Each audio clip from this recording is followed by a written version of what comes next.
Je vous souhaite le bonjour, la bienvenue sur notre site et le Verbe s'est fait chair. Bonne écoute.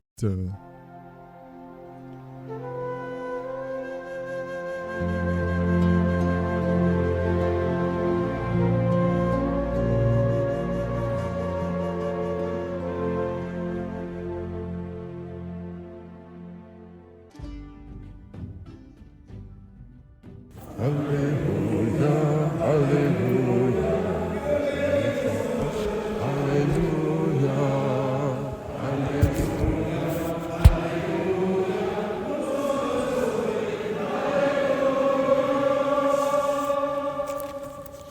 Le Seigneur soit avec vous. Évangile de Jésus-Christ selon saint Marc.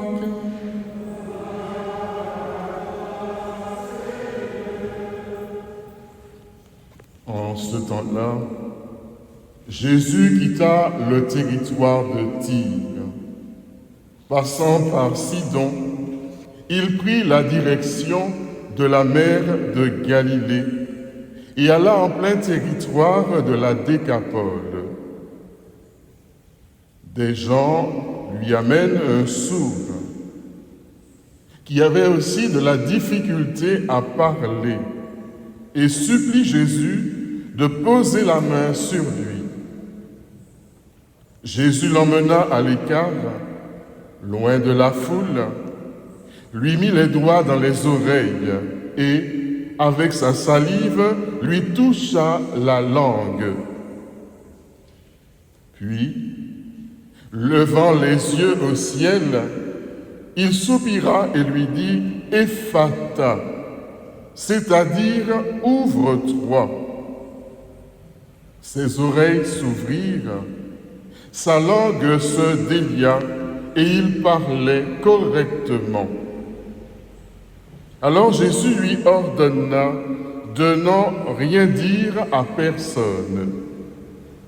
Mais plus il leur donnait cet ordre, plus ceux-ci le proclamaient. Extrêmement frappé, il disait « Il a fait toutes choses. Il fait entendre les sourds et parler les muets. »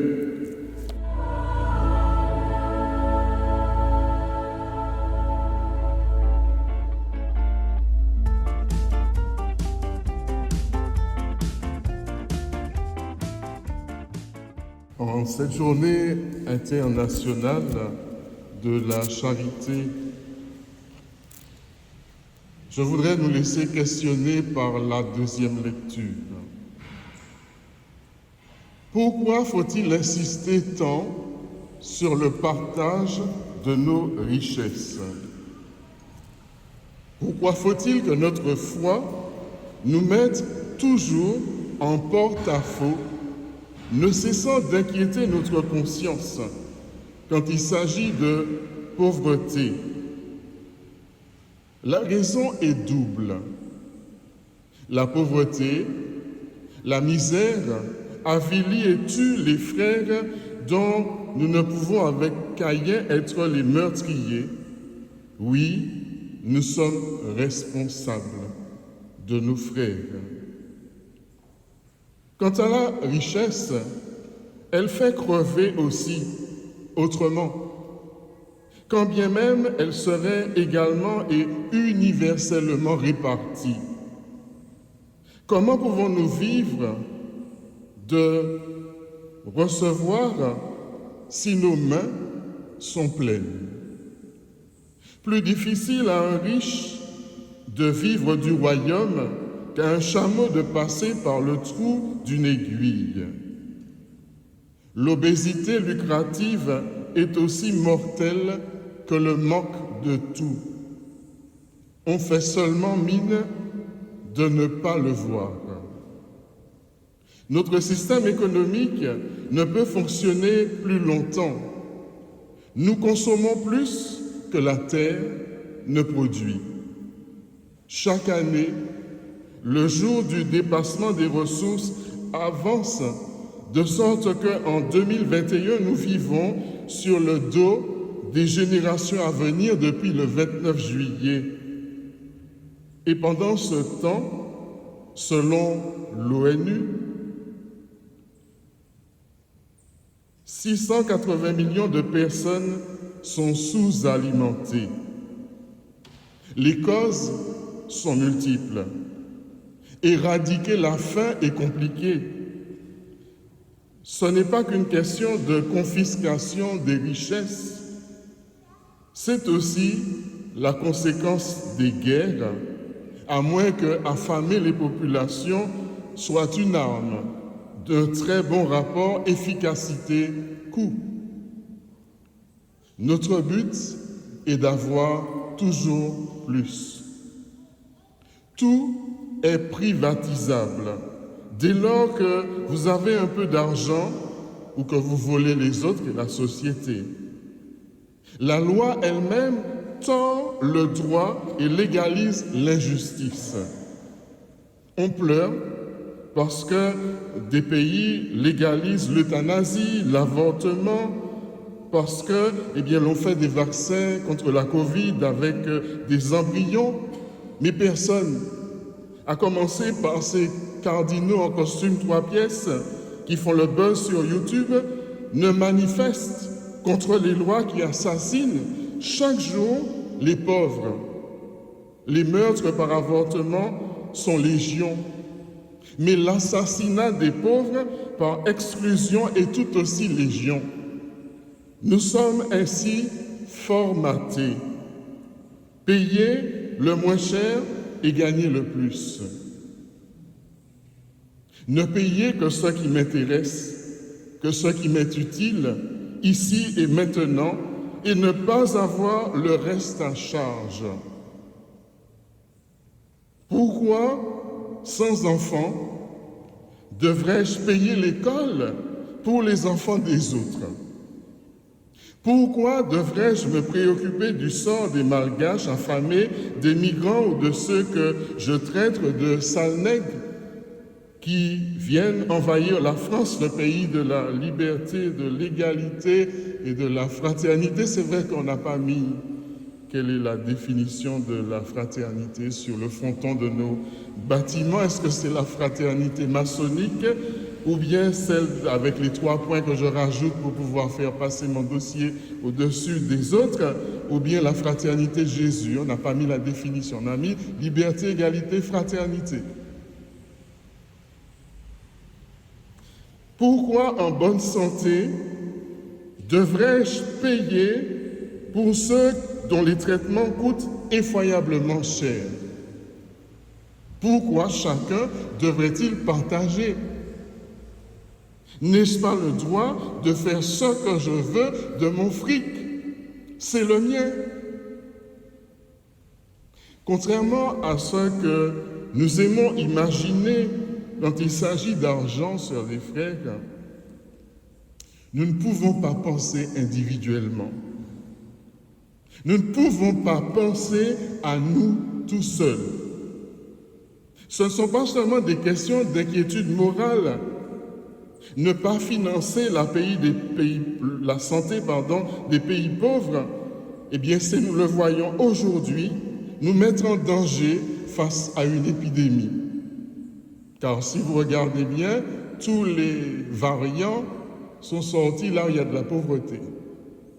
C'est-à-dire là où les moyens de santé sont moins mis au service des uns et des autres.